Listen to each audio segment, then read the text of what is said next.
Kenapa lu harus nyebut gue anaknya orang kaya gitu loh, nggak nyambung aja sih nyet. Gak pernah negor gue, tiba-tiba nelpon gue, Nat, lu cabut dari Killing Me. Akhirnya gue di situ ngasih siapa teman gue. Hai, akhirnya gue bisa jawab juga Q&A lo yang udah lu kirimi di Instagram. Thank you banget yang udah nanya. Karena kebetulan gue lagi di era.id yang bantuin gue bikin Q&A ini, jadi bakal gue jawab semuanya. Gue mulai dari @fajarleoleo. Bang Onat, please dong ceritain dari awal gimana sih terbentuknya Killing Me Inside versi lo. Karena gue udah lihat versi dari teman-teman lo. Sebenarnya sih versi kebentuknya Killing Me Inside nggak begitu jauh sama ya. Bedanya adalah sebenarnya gue itu SMA. Gue itu berteman sama Raka. Raka itu adalah gitaris Viera. Intinya gue berdua doang nih. Dari situ gue main-main di gigs, which is gue yang bayar tuh gigs. Jadi kita bener nothing banget deh. Abis itu gue kenalin ke temen sekolah gue namanya Yosapat. Dari Yosapat kita juga ketemu sama Sansan. Awal ceritanya sih ngeband iseng aja sih. Gue juga gak nyangka bakal bisa jadi making money dari situ karena semua iseng.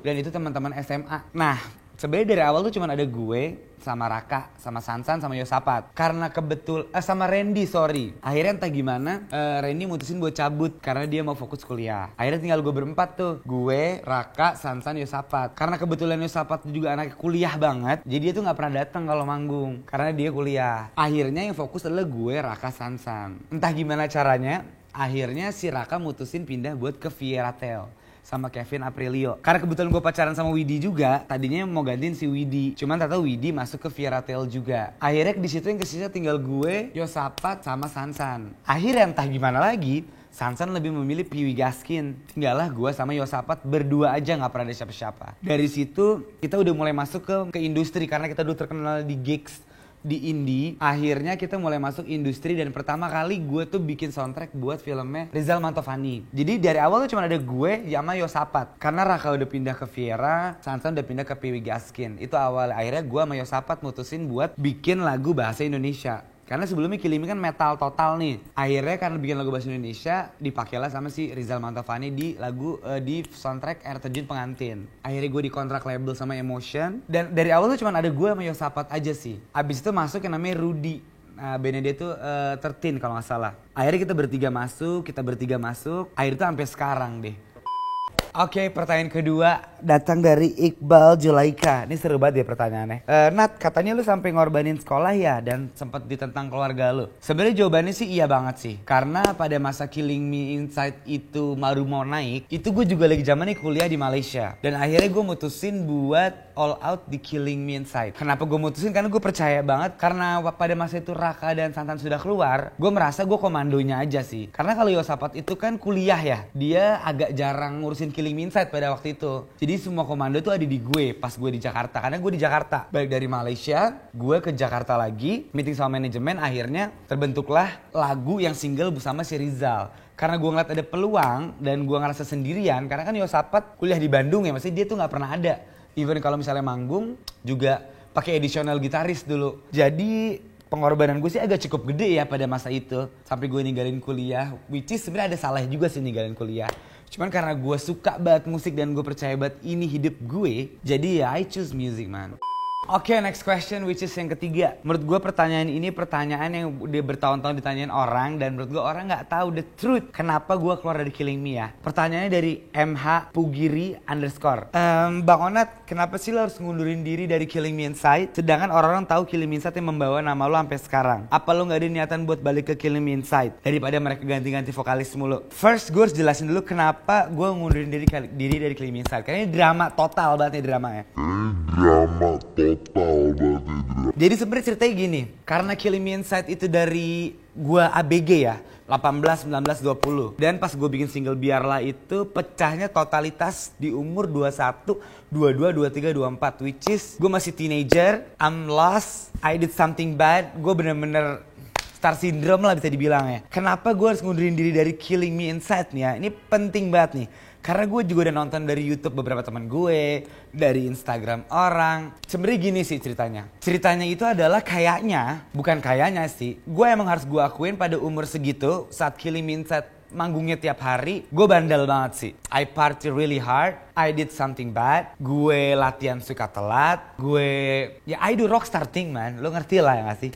Nah, Kenapa gue ngundurin dari Killing Me Inside? Pertama adalah gue minta alirannya diganti sedikit sebenarnya. Lebih ke pop, rock santai. Sedangkan mereka masih pingin metal-metalan. Sebenarnya di sini gue pinta kan gak ada mereka sih ya. Karena cuma ada gue sama Yosapat. Yang lain tuh additional, which is gue gak kenal sekali lagi. Nah, kenapa akhirnya gue ngundurin diri dari Killing Me Inside? Karena pertama emang gue udah kurang cocok sama musiknya Killing Me Inside. That's the first. Emang gue udah kurang masuk. Hubungan gue sama Yosapat juga sebenarnya dia hanya teman gue bermusik sih. Dia bukan teman gue di real life. Karena hidup kita berbeda banget. Emang gue akuin gue bandel, dia enggak.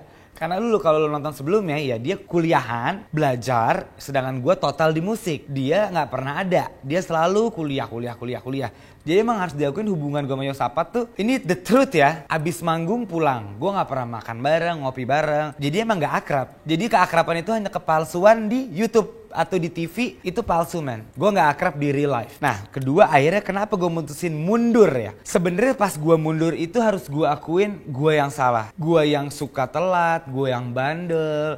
Besok gue di Bangkok, gue di Bali ya. Lu tau lah umur gue 21-22 ya kan. Akhirnya gue meeting lagi sama Yosapat. Karena Yosapat bete deh kayak sama gue. Lu jarang latihan, lu ini bla bla bla. Tapi akhirnya gue sempet ngomong Pat ya udah deh. I did my mistake, kita ulang lagi aja. Di sini yang paling gue betein dari semuanya adalah Yosapat tiba-tiba menjawab, nanti deh gue rundingin sama anak-anak. Kalau lu denger cerita gue, sebenarnya udah nggak pernah ada anak-anak sih. Dari awal tuh cuma ada gue sama Yosapat. Yang lain hanya additional, which is membantu. Cuma ada gue sama Yosapat ya, yang lain cuma membantu. Sekali lagi ditekanin, membantu. Nah, pas gue ngomong kayak gitu, si Yosapat tiba-tiba ngomong gini, entar deh Nat, gue meetingin dulu sama additional. Ya gue shock dong. Kalau lu denger cerita gue dari awal, dari gue nggak kuliah, dari Raka, dari Sansan, dari zaman kita di gigs, itu kan nggak pernah ada mereka ya. Even Yosapat pun nggak pernah ada lagi kalau mau tahu. Yang ada tuh cuman gua, Raka, Sansan. Yosapat kuliah di Bandung, nggak pernah ada. Yosapat tuh belakangan aja pas biarlah pecah, kita bisa dapat tuh dari situ. Dia muncul karena kuliahnya udah lulus. Nah, pertama gue kaget dong, kenapa gue sebagai komando yang paling berdarah-darah harus dengerin additional ya? Tanpa mengecilkan additional ya. Kan di sini komando cuma gue sama Yosapat. Ini the truth ya. Tapi Yosapat tetap bersikekeh. Mungkin karena dia bete sama kelakuan gue kali ya. Ya Pat ya. Abis itu udah dia meetingin lagi. Akhirnya dia mutusin tetap buat kayaknya nggak mau pakai gue lagi. Which is ya gimana ya? Gue juga bingung dong. Masa gue harus memaksa? Oh gitu ya Pat ya. Jadi akhirnya dia meetingin sama additionalnya dia yang which is gue juga nggak kenal untuk gue disuruh mundur karena kelakuan gue. Oke. Itu alasan pertama ya. Jadi lu udah ngerti kan kenapa gue mundur. Sebenarnya antara mundur dan dikeluarin beda dikit nih. Emang gue awalnya mau mundur, abis mundur gue nyesel karena gue agak gesrek. Tapi kenapa dia harus ngomong meetingin additional ya? Karena additional tuh gak pernah ada. Dari Tanpa Dirimu, dari Biarlah, dari Kita Bisa Kenal Semua Musisi itu kan cuma ada gue dan Yosapat. Gue yang agak bingung sih kenapa lo mesti meetingin sama additional. Padahal yang berdarah-darah dari awal, yang gak kuliah dari awal, itu gue lagi sebenarnya. That's the truth. Yang paling pecah lagi nih gue masih inget banget ya. Nat, gini aja deh Nat. Kayaknya emang lu harus mundur deh. Karena kan lu anaknya orang kaya. Pat, gue udah ngelakuin semuanya buat musik sih sebenarnya. Kenapa lu mesti ngomong gue anaknya orang kaya? Nggak nyambung nyet. Gue suka musik, that's my passion gitu loh. Mau gue anaknya siapa kayak nggak ada hubungannya aja sih. Kayaknya gue ngerasa emang, mungkin lu emang pengen ngeluarin gue sih. Kalau menurut gue ya, ini the truth ya. Mungkin lu sama geng baru lu ya Rudy, mungkin lu udah punya rencana lain aja sih. Cuman ya menurut gue that's okay. Itu yang kedua sih, yang agak gue bingung kenapa lu harus meetingin sama additional yang nggak pernah ada dari awal. Yang kedua kenapa lu harus nyebut gue anaknya orang kaya gitu loh, nggak nyambung aja sih nyet. Tapi that's alright, udah masa lalu juga. Terus yang ketiga adalah gue sempet tuh cekcok kayak, oh ya udah Pat kalau emang mau kayak gitu, lu jangan pakai nama Killing Me dong. Yang maksud gue gini ya, bukannya sombong nih ya, si Killing Me itu kan Onat. Semua orang di jalan minta foto Onat.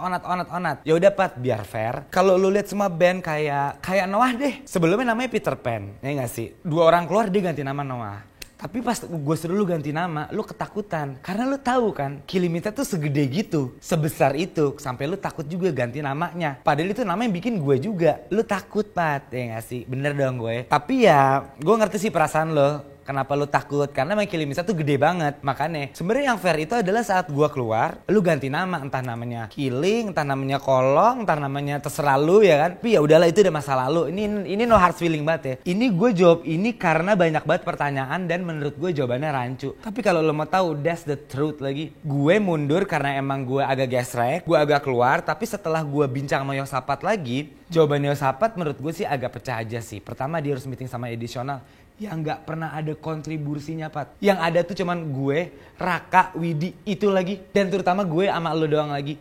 Yang kedua adalah kenapa lo mesti jawab gue anaknya orang kaya, Nyet. Gak nyambung aja sih gitu loh. Kalau lu lihat pengorbanan gue ke Killing Me sih pecah banget aja sih, Pat. Tapi anyway, lu gak ada niatan lagi ya pengen balikan sama Killing Me. Setelah kejadian itu gue juga ngasih kalau di umur gue yang udah 26-27 sekarang, kayaknya emang that's not my music anymore. Ternyata selera musik gue berubah aja sih. Gue jauh lebih mature, gue jauh lebih udah berumur gitu ya. Jadi gue ngerasa emang gue kayak harus solo karir atau DJ. Karena emang jalannya gue pilih itu. Dan saat gue keluar dari Killing Me Inside, itu ternyata gue baru tahu sih teman-teman lama gue, even mantan gue yang 7 tahun gak pernah negor gue, tiba-tiba nelpon gue, Nat, lu cabut dari Killing Me? Kok bisa sih gitu loh? Karena kan semua orang image-nya ya Killing Me itu ya Onat, nggak ada yang lain. Nobody knows semuanya gitu loh, cuman Onat. Akhirnya gue di situ ngasih siapa teman gue, Raka sama Widi dari Viera tuh nelpon gue. Akhirnya kita berbincang-bincang dan Widi akhirnya ngajakin gue bikin project namanya 1990. Di situ gue baru ngasih siapa teman sejati, siapa teman-temanan, siapa yang bukan teman. Itu aja sih yang pengen gue klarifikasi. Kan lu banyak banget nanya ya, ada apa sih lu, kalau ada apa? Sebenarnya sih ceritanya kayak gitu sih. Oke, next question ada ditanya sama Papa Tua Preman. Onat, terus gimana sekarang setelah lu akhirnya mutusin keluar dan lu berdiri sendiri secara Onadio Leonardo? Lu parno gak sih stigma masyarakat soal Onat Killing Me satu gak akan pernah lepas? Ya, gue hampir gila sih sebenarnya. Cuman kalau lu mau tahu lanjutannya, gue bakal jawab minggu depan di era.id. Jadi lu jangan kemana-mana.